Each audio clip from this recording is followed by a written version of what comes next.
Hi, I'm Mike Cerrone with Mastermind Agent, and welcome to the Referral Mastermind Call. Today, we've got a good session for you. We're going to get into a really good topic I think you'll enjoy. That's basically how to look at this market that we're sitting in as we're sitting at the beginning of the year. And a couple things I think will help to create some perspective for you on where I think some opportunities are. So let's go ahead and get started. We like to, by the way, break this meeting up into three parts. The first is I like to share something new with you, an idea or concept. Number two, I like to open it up for any questions you might have, kind of an open session for repeating referrals, how you can improve your business. And then we'll go ahead and open it up to anything you would like to talk about at all. And again, this is the Referral Mastermind Call where we focus in on how to build up a better, stronger repeat and referral business with your friends, family, and past clients in the real estate industry. So let's go ahead and get started. The first topic that I'd like to share with you today is basically a perspective, okay? So right now they're predicting a shift in the industry based on the fact that our interest rates went up throughout the last year. This is 2023, the beginning of 2023. In 2022, the interest rates went from 3% to 7% over the course of the year and knocked out about 40% of the buying power of each buyer out there, each purchaser. And so we're adjusting our market and getting used to that. And the question is, of course, what's that going to do to the overall picture of sales and to each person's individual business? A lot of confusion in the market. There are also a lot of predictors out there. A lot of economists are predicting things, including the National Association of Realtors. They have their economists. And keep in mind, this is all crystal ball prediction, and who knows what's really going to happen. But we do know something. We do know one thing, and that is the real estate market's not going to shrink to zero. It's not going to be like nobody's going to ever move again just because interest rates went up to 7%. I'm an old timer. There are other old timers out there you can chat with. I've been around for 3 decades, and the majority of my early career for the first 17 years was interest rates between 6 at the bottom and 10 at the top. And it floated between those.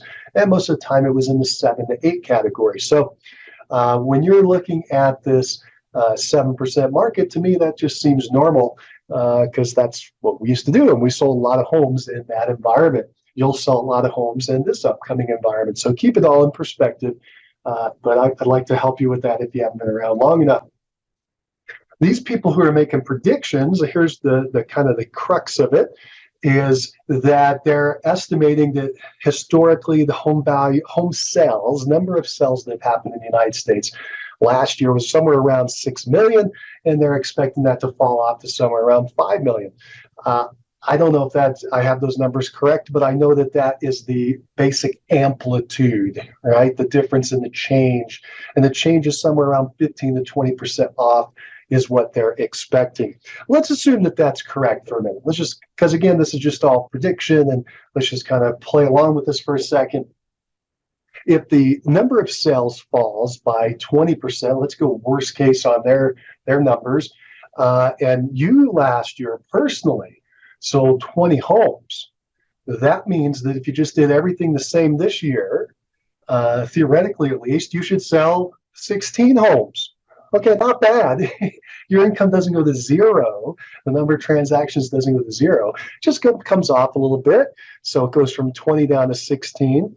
And if you were to adjust, modify, and change, which we'll talk about as part 2, could you just bump that right back up to 20 or even more? That's kind of the question. By the way, if you were at 10 sales last year and you got knocked down 20%, where does that put you? Well, that puts you at around 8 closings per year. Again, not bad. Not bad. Now, it will hurt. That's a little bit of a reduction in income. But again, the next part B here, part 2, is can you adjust and pump that up to the same amount of number of closings you had, and therefore income, and maybe even higher. So I need you to think open-minded and get excited about this opportunity, because a lot of people are going to be in the dumps about this. They're going to be depressed and they're going to lose their game. A lot of agents will fall out. that actually creates opportunity for you if you're pushing forward and being strong and staying focused. I just wanted to help with a little perspective on the fact that the market's not going to zero just because it goes down a little bit. And in fact, here's the final part of that little phase, and that is this. In downward moving markets, top people excel, okay? And they tend to do more business, more transactions, and earn more income. It's counterintuitive. The reason that that's true is that when you're in a downward moving market, people need buyers and sellers out there in the market. They need skill and talent. They need people that know what's going on in the market, can interpret what's going on in the market, and help them, these buyers and sellers, succeed at their goals. So if you are talented, you'll be able to do that. And so that brings us into phase two. Phase two, how do you adjust in this market to maybe bump up and recapture that 20%, and if you choose to maybe do more than what you did in the prior year? Okay, that's the big question there. And I think the answer is this. The answer is niche. Niche. And by the way, that is the answer in most markets, but it definitely applies here in this downward moving market. Because if you become a specialist, a true specialist, where you're truly focusing in on one niche, one market niche, one part of the market, then you can become more valuable to folks in that niche. And then initially you are seeking them out to prove that you are knowledgeable at the niche. And once you've proven that, they start to search you out. They're going to start looking for you. You become a magnet for those people. There are tons of different niches. And what niche you go into is almost irrelevant as far as this discussion. It's the fact that you have a niche and you become the expert, you focus in, and you go on down, deep into that niche. So instead of a wide amount of business you do, a variety of transactions or a variety of business, you're going to shrink it down, which is very scary to most people, but you're going to shrink it down, and instead of going wide, you're going to go deep. Okay, so instead of going wide, you're going to go deep. And when you do that, it's shocking how cool it is that what happens is all your attention and focus, you kind of put blinders on, like you ever see racehorses. They have blinders on the sides of their eyes so that they stay focused, narrow vision forward. By the way, that's not great living your life that way, but it's very good for being a business person or being a racehorse, is to have these blinders on so you're focused directly ahead on what's going on in front of you and you're running along that path. Okay, so that's the idea of niche and the power of niche. And I'll give you a couple of examples of some niches in the real estate field that you may like. One is to pick a type of client. Another would be to pick a type of real estate. Another would be to pick a certain situation. Okay, so a type of client, for instance, would be an example. You've got first-time home buyers, you've got move-up buyers, you've got luxury buyers. You could become an expert in one of those fields. That would be an example of the client type. Okay, then you can also have a niche in a property type. So you could be a specialist in condos or townhomes. You could be a specialist in houses. You could be a specialist in luxury houses. You could be a specialist at first-time buyer homes. You could be a specialist at fix and flip homes, or these type of properties that need to be updated and improved. So there are all these different niches in property type, right? And we're just talking residential. You could obviously go outside of that and go into commercial, and then all the commercial people do specialization because it's so broad. You have to have a knowledge base in something, and so they get really particular in one area. For instance, staying back with residential, you could do vacant lots. We know a guy that does that down in Florida, and this fella sells 400 vacant lots a year because that's all he does. Okay, so you can specialize in a property type. You got a fella that did condos and townhomes in Center City, Philadelphia. Alan Dom is his name, and he would sell 400, 500, 600 homes a year. condos, or they were all condos, by the way, all condominiums. Actually, he didn't do condos and townhomes, just condos. Very niched into the property type. Just at the Solo Agent Summit, we just had an agent who just does luxury homes, right? $1 million plus homes in her market. That's high end, and that's all that she does, right? So you can really niche into the property type. And by doing so, you become a specialist and you become attractive to people that own that kind of property or want to own that kind of property. Okay, so we had the people type, property type, situation type. An example of situation type would be somebody who life situation. So I know an agent who specializes in divorce. That would be an example of a situation type for a person. I could have people that are just getting married, okay? Just the opposite end of the spectrum, these life-changing events. You just go out and search out people who are just getting married and you help them buy their first starter home. You can search out people who are in foreclosure, okay, and help them with a short sale. You can do the other kinds of people that would be in the market, which say would be a bank. You could have a bank and that bank maybe has some REOs and foreclosures that are coming up. So again, you're now niching into the property type, the situation type. So the other situations would be somebody who just graduated from college and now they want to go get their first home. Somebody who's relocating from one side of the country to the other. These are kind of situations that happen in people's lives, and you can niche into that. Whatever it is, I recommend that you take one of these niches that we've been talking about and you become the specialist in it. I'll give you one final idea on this, and that is you can mix the niches. And in fact, when you combine the niches, you become even more powerful. So for instance, we talked about property types. One example would be condominium in that property type. And then we talked about people types. I guess so we started with people types. So let's go back there. We got people types. You could specialize in people who just got out of college, who are looking for condominiums, who are about to get their first job. All right, so we kind of took the situation, the people, and the property, and we created a niche. You're like, Mike, that's too narrow of a niche. And my answer to you is, it is a narrow niche, but if you do your research, you'll probably discover that's tens of thousands of people, depending on how big your market is, and it could be an extremely lucrative niche.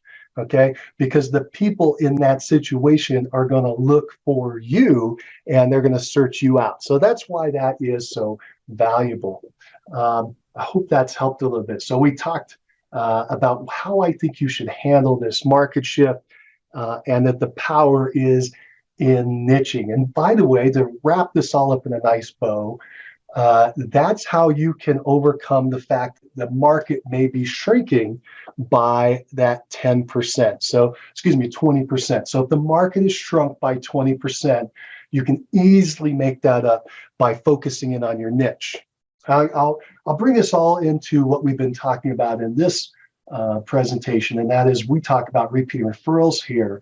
And so that should be your number one niche. People mistake that all the time. To me, repeat referral is a niche because it is just your people, and your people know one entity, and that is you as far as real estate. So you are the niche. You are the connector in that niche.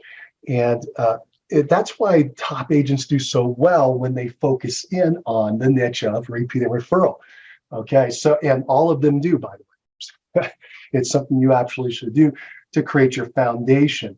Now, on top of that, you may create a secondary niche to build even deeper, or to build it out, or to funnel more people into your repeat referral. That's the way a lot of the top folks think about that.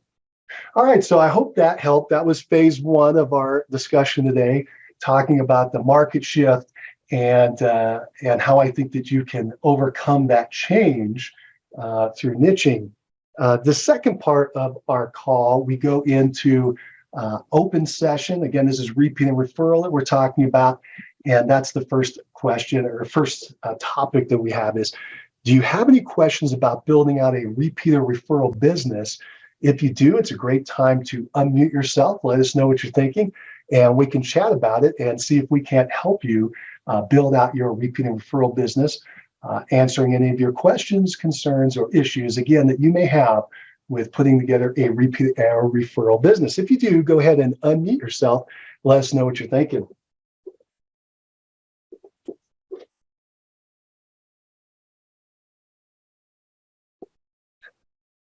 By the way, if it's easier, you can type it in the chat. I created that option last week, and we had a lot of people taking us up on that. So I'll go ahead and open that up to it. If you don't want to chat live and unmute yourself, which, by the way, is more fun, but if you don't, go ahead and just type in your thoughts in the chat as well. Any topic that you have that you would like us to chat about, anything you'd like us to talk about on repeat or referral, go ahead and either unmute yourself and let us know what you're thinking, or type it in the chat, and we'll try to run with that.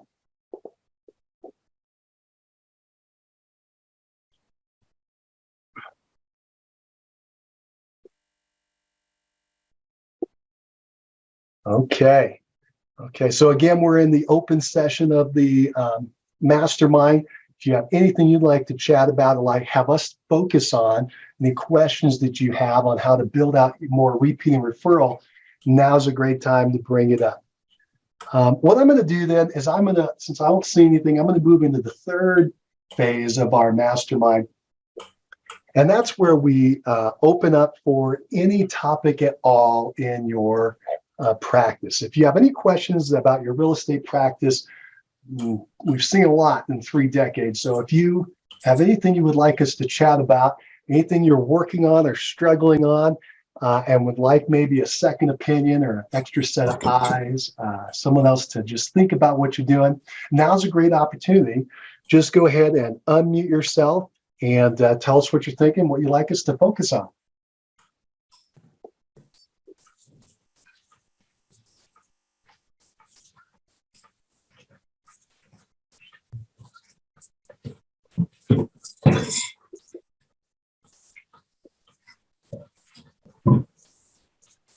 Hey, Linda, how you doing? Do you have a question you'd like us to focus on?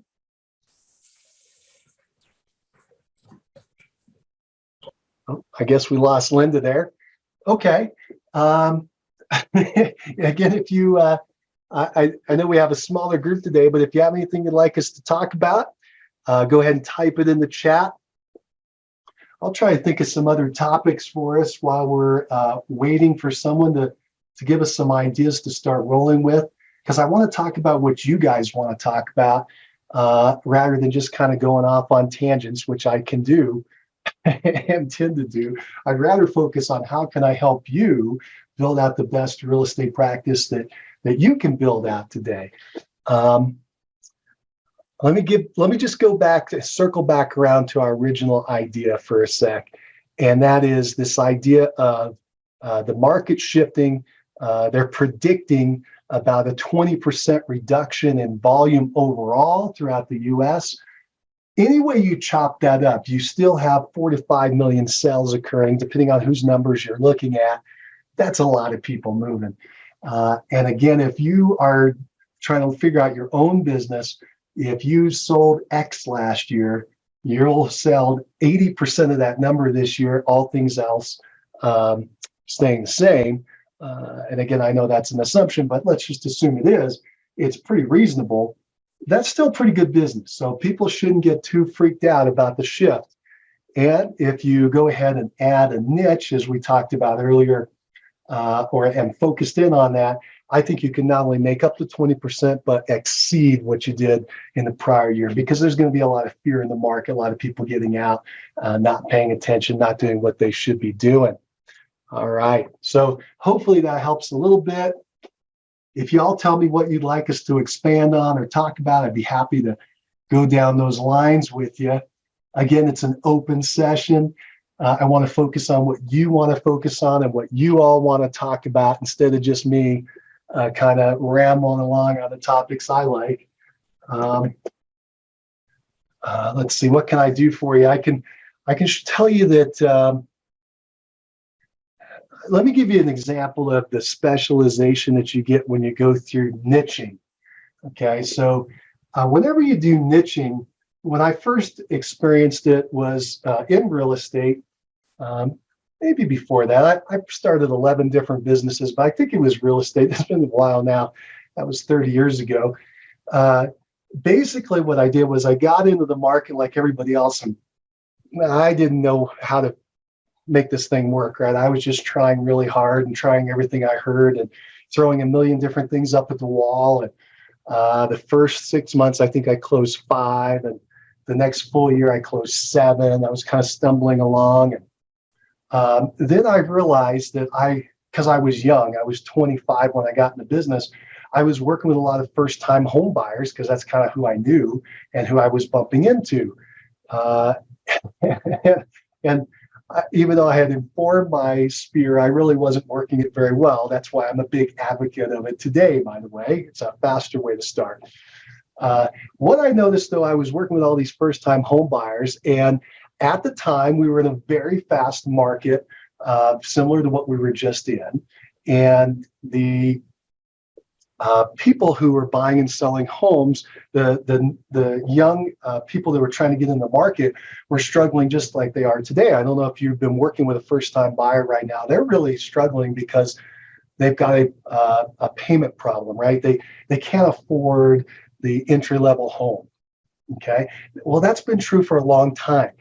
It was true 30 years ago when I was in, and I've seen it multiple times through my career. Even with interest rates dropping and moving, it still creates problems because when the interest rates drop, the prices go up, and it still creates these people having a hard time getting in. Anyway, so I started working that entry-level part of the market. I thought it was an interesting part. I had a little bit of an affinity to it. I understood the people they were trying to buy. And at the time, everybody, of course, wanted to buy a house. I don't know about your market, but mine was pretty easy. They wanted 3 bedrooms, 2 bath, 2-car garage, and in Colorado we have basements, so they wanted a basement too. And that property just kept moving away in price. It's kind of funny. I was thinking about it when I very first started. You could buy a house like that for about $100,000. Okay, you could get a 3-bedroom, 2 bath, 2-car garage house with a basement for about $100,000. And my market really shifted, and it started to move up. And within a short period of time, you could no longer get that property for $100,000. You could still get it for 120, 125. And here's just kind of a funny side story. I remember talking to someone on the phone, and the guy said, "Oh, these prices are ridiculous. I can't believe they want $125,000 for that 3-bedroom house. I'd never pay that. I'm going to wait for the prices to come back down." I can't tell you how many people told me that at the time. And I was a young kid, and I'm like, oh, maybe the prices will come back down. Now that same house in my market is $500,000. It never came back down, right? In fact, it's 4 times more expensive than what they had the opportunity to buy, and 5 times more expensive than when I very first started. So I think that by the way, you should find stories like that from either your own life or from other agents or from other participants in the market that you can take and package and use with people right now who are thinking, well, I just wait for the price to go down. Okay, they might go down. They might go down a little bit, might not go down at all. They might just go back up. A good story for you if you've been around for the last couple of years is in 2020, when the pandemic started up, everybody was, I don't know if you remember this, but go back in your memory, that first quarter, go watch old videos from that time. People were freaking. They thought that all the prices were going to drop and go in the toilet, and it was all going to be over. What happened? Everything turned back around and shot back up. It's because it's hard to predict what markets are going to do. There's too many variables. Anyway, so let me go back to the niche idea. I know I'm jumping around. But by the way, if anybody wants me to talk about any topic at all, just unmute yourself, interrupt me, and tell me what you'd like to chat about, or type it in the chat, and we'll go down that line, other than me just trying to entertain you here. Let's go back to my very early days. I was working with these new buyers, and so that's where I discovered the idea of niche. Okay, first, I guess a small niche was I was working with some first-time home buyers, didn't really folk think it that way, but that's what was happening. What I did, though, is I started to realize I started to gain some knowledge in what they could buy. And I guess that's where I was going. Houses were kind of getting out of reach for most of these first-time home buyers. The price was moving up. The salaries weren't keeping up, just like today. Income is always a lagger in inflation. Inflation is an ugly animal. If you've ever done any research on it, we've been so lucky over the last 3 decades, and now it kind of caught up to us again. It hadn't hit really hard since into the 70s, and then into the early 80s.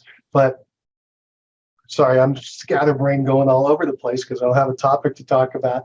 But again, if you have one, you want me to talk about it, go ahead and bring it up. So I'm looking at this problem of these houses getting more expensive. And I got these first-time home buyers who can't afford the $125,000 house, which was our kind of entry-level house at the time. But they could afford these. They had a job and they had income and so forth.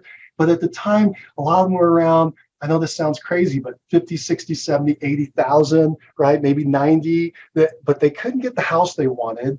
And so I said, well, is there anything else? And I discovered that they could buy, say, a townhouse, and they could still get maybe 2 bedrooms instead of 3, but they could have a lot of space. And some of these things had a basement, and some of them even had off-street parking or a garage or a carport. There was something that could be advantageous for them to do that. And I started to preview these properties and realized, well, they're kind of cool, and maybe I could help people buy these. And that's how I started to niche into condos and townhomes. So I first came at it from the buyer's perspective and saw there was a demand for it. And then I flipped it around and I went and said, I'd rather work with the sellers so I could do more volume. And so I just discovered that niche. And then I flipped it around and said, I want to help these sellers sell these condos and townhomes to these buyers who are coming in.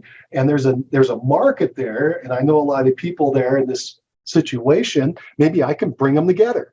And by the way, it worked. I ended up doubling about 25% of my business where I bring the buyer and the seller together. Again, I'm skipping ahead. The process was to go out and educate yourself on the market. Figure out what can you learn about what the dynamics of this particular niche are.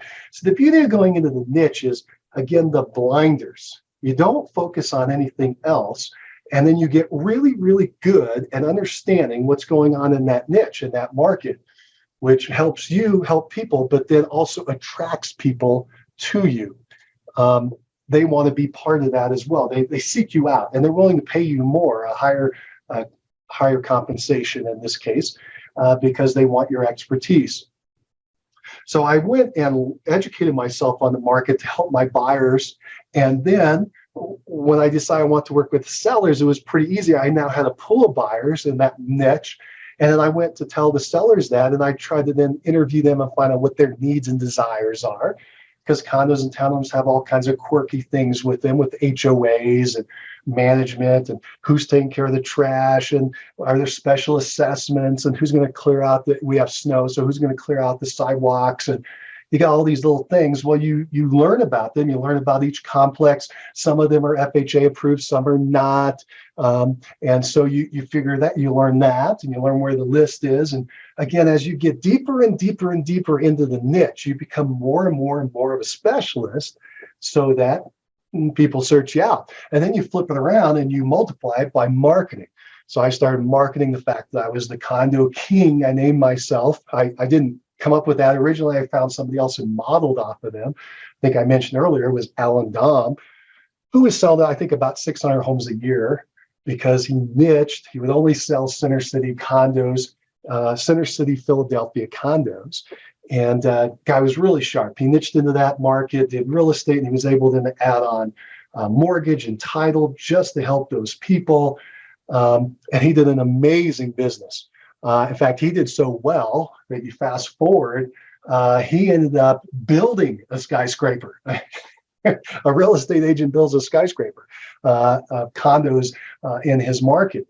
So this niching can take you places you never even thought about if you just focus on it. It's very hard, though, because it's very hard to not want to help everybody. And Alan Dom's story was the most powerful to me on that. He said they did an interview with him while he was really trucking. I think at the time, maybe he was doing 200 or 300 closings a year. And he said he was only working 5 buildings in Center City, Philadelphia. He started with 1, and then he added a couple. They were all condos, all in high-rise skyscrapers, all in the middle of the city. And I think at the time, his average price was 150,000 or something. And a townhouse, a townhouse in the downtown area, big, giant, almost mansion thing, came up right next to his building for sale. Well, a seller wanted to sell it. And it was an opportunity. They called him and said, "Hey, will you list my $1 million townhouse?" This is almost 10 times his average price. And he says, "I had to think about it really hard, but I had to turn it down because I knew if I did that, it would distract me from my core business. And then I would no longer be the core business specialist, just focusing on condos in these high-rise buildings." That takes a lot of guts, doesn't it? But that shows you how niching works and the power of niche. Anyway, I hope some of these examples are helping. If you've got a topic you would like us to chat about in this mastermind, I would love to talk about it and see if we can help you out with any concept you have in your business on how to get better. So if you have something you'd like to chat about, go ahead and unmute yourself and tell us what you're thinking. Or you can type it in the chat and we'll focus it on it there. But I'm going to give you a second while I get a drink of water. All right. Excuse me.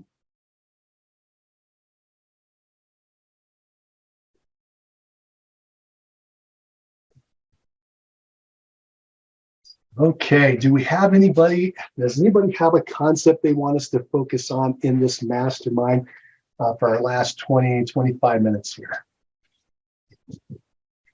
If you do, unmute yourself. Tell me what you're thinking. Don't be shy. I'm scaring people away. All right. Well, based on that, I'm going to go ahead and wrap this up. I hope that something that we chatted about today has been valuable. We do these masterminds once a week, every week on Tuesdays. You're always welcome to come in. What I recommend is as you're going through your week, go ahead and jot down some notes of challenges that you're experiencing. You can bring them to this mastermind, anything in the real estate realm, and I'd be happy to chat with you about it, and as well as the other people in the group, and see if we can't find some solutions for you to whatever challenge you're experiencing. All right, thank you so much for coming out and joining me today in the Referral Mastermind Call. Well, by the way, we also record these. I should mention that. Assuming the recording comes out properly, it's going to be posted on our YouTube channel, and that's at Mastermind Agent Network. You can see this call as well as the ones we've done in the past. Just make sure you scroll down to the bottom to find the most current one when you go there. I know that's in reverse, but that's the way it is. And you can also see it in our Facebook group if you go to Referral Mastermind Call at Facebook. All right, so I hope that helps. And I hope something valuable came out of it today. It was fun visiting with you. I hope you have a great day and a strong week. Take care. Bye now.